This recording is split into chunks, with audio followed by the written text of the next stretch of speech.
तर नमस्कार मंडळी, पुन्हा एकदा स्वागत आहे एका नवीन ब्लॉगमध्ये. रिसेंटली भाऊबीज येऊन गेली आणि त्यावेळेला नेमका गुरुवार होता, उपवासाचा वार होता, म्हणून नॉनव्हेज काही करता आलं नाही.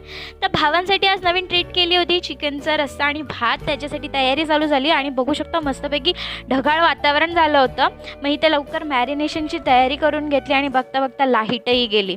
आणि मग तरी काम रुकना नाही चाहिए ह्या मोटोने सगळी कामं करून घेतली आणि जशी लाईट आली तशी पहिले वाटणं करून घेतली. मस्त अंगणातल्या झाडातला कढीपत्ता काढून पहिले नॉनव्हेजची तयारी न करता पहिले व्हेजची तयारी केली. मस्त पनीर केलं, एक भाऊ आपला व्हेजिटेरियन आहे म्हणून.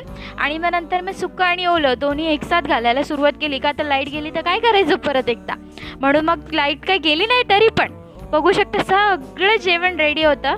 नक्की सांगा कसं वाटतं. ओलं सुक्कं आणि कोशिंबिरी भात सगळं रेडी होतं. मग तोपर्यंत भाऊ पण आले, मस्तपैकी एकत्र जेवून घेतलं आम्ही आणि नंतर मग त्यांना अलविदा केलं. Bye bye.